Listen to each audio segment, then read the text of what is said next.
So in this video we're continuing the series going through the 2012 AP Calculus AB exam. This is question number 5. So in this problem we have the graph of function f is shown above. Which of the following statements is false? So it looks like we're talking about deciding whether a limit would exist or not, as well as whether a function is continuous at a specific point. So what do we mean when we say that a limit exists? Well, for a limit to exist, and that's assuming we have a two-sided limit here. For a two-sided limit, we need to have the two one-sided limits to exist and be equal to each other. So in other words, if we have the limit as x approaches 2 from the left, remember this superscript of negative means we're approaching the x-coordinate of 2 from the left side. The limit as x approaches 2 from the left side of f of x must be equal to the limit as x approaches 2 from the right side of f of x. So the limit of f of x as x approaches 2 from the right must equal the limit of f of x as x approaches 2 from the left. So remember, it doesn't matter what the function value actually is right at x equals 2. The limits are just looking at what happens as we approach the number 2 from either side. So as we approach 2 from the left side, you have like 1.5, 1.8, 1.9, 1.99999. If you go up and look at your graph, your function values kind of follow your graph. Your function values are approaching that y value on the left side of 2. And then if you approach the x-coordinate of 2 from the right side, say 2.5, 2.1, 2.01, 2.0001, and you look at the function values at those values, you can see, based off the graph, you can see your y values here are also approaching the value of 2. Again, it doesn't matter that the function value right at x equals 2 gives you a y value that's different. We're still approaching the same y value of 2.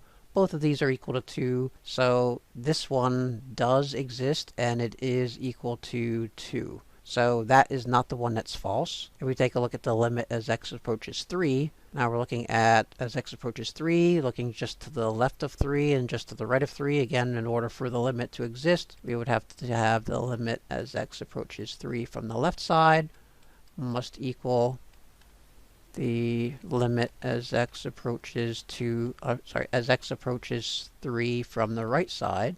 So again, if we approach 3 from the left and the right, say 2.8, 2.9, 2.9999, as we approach 3 from the left side, the y coordinates or the function values on this curve, you can kind of just go up and look at the curve as you approach 3 from the left and the x values. The y values are approaching, looks like it's approaching that point of 5. And then as the x values approach 3 from the right side, you can go up and look at this graph. The y coordinates are also going toward that same y coordinate of 5. These are equal to each other, so therefore the limit as x approaches 3 of f of x exists. That is equal to 5. That limit is equal to 5. If this is helping, go ahead and give a like and subscribe. Then if we look at the limit as x approaches 4 of f of x, here the limit as x approaches 4 from the left of f of x, we want to see if that is equal to the limit as x approaches 4 from the right of f of x. So then from here, from the left side, as x approaches 4 from the left, if you were to look at x equals 3.5, 3.9, 3.9999, then your y coordinates here, you can see as you look on the graph, your y coordinates here would be approaching x, or would be approaching y equals, well, maybe, what, 1.9-ish or something like that. So it looks like from the left side, your y value is approaching 1.9 as x approaches 4. Then from the right side, as x approaches 4 from the right, say 4.5, and then 4.2, 4.1, 4.01, 4.0001. As x approaches 4 from the right side, you can see the function values, the y values up on the curve here, would be approaching the y coordinate of 4.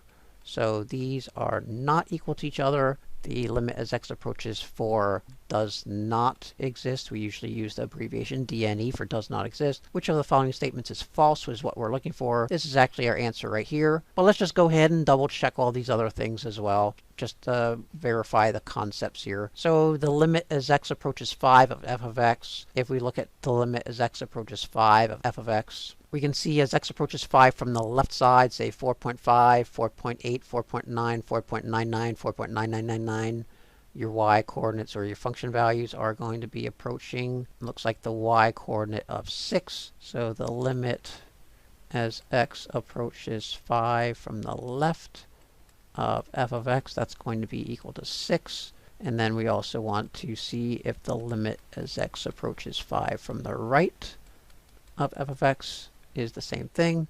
So as you approach 5 from the right side, again, you're just looking just to the right of 5 when you're doing these limits. So 5.5, 5.1, 5.01, 5.0001, and that, again, look at the y coordinates. They are going to approach the y value of 6. These are equal to each other. So the limit as x approaches 5 does exist. And then here we have the function f is continuous at x equals 3. So we already found the answer, but we just want to verify that this is also true. So what does it mean for a function to be continuous at x equals 3? So to be continuous, there are 3 conditions you want to check. So to be continuous at 3, we would need, or just continuous in general, so just right up here. So f is continuous at x equals a if the following things are true. So there's 3 conditions we can usually check. We want f of a to exist. So f of a exists. And we want the limit as x approaches a of f of x to exist. So the limit as x approaches a of f of x exists. And then thirdly, these 2 things must equal each other. So we must have the limit as x approaches a of f of x equal to f of a. Now in this case, we're looking at finding whether the function is continuous at x equals 3. So our a value in this case would be 3. We want to check, does f of 3 exist? So we look at f of 3. Yes, this does exist. We have we'll just call this 5. It looks like it might be a little bit under 5. We'll just estimate it's 5. Say f of 3 is equal to 5. There was a solid point. I know I was writing somewhat on the graph, but yeah, there's a solid point there. There was function f of 3 equals 5. Then we want to verify that the limit exists. Well, we already established that here. We have the limit as x approaches 3 of f of x is equal to 5. So we know from up here, we can see the limit as x approaches 3 from the left is equal to the limit as x approaches 3 from the right. That was equal to 5. So we know that the limit as x approaches 3 of f of x is equal to 5. These 2 things are equal to each other. We have the limit as x approaches 3 of f of x is equal to 5, which is equal to your f of 3. These are equal to each other. So therefore, all 3 conditions of the continuity work for x equal to 3. This one is also true. Again, so you can see our answer here would be C, where the limit as x approaches 4 does not exist. You have a limit that does not exist because the limit from the left and the limit from the right are not equal to each other. If this helps, go ahead and give a like and subscribe, and we'll continue with this series on question number 6.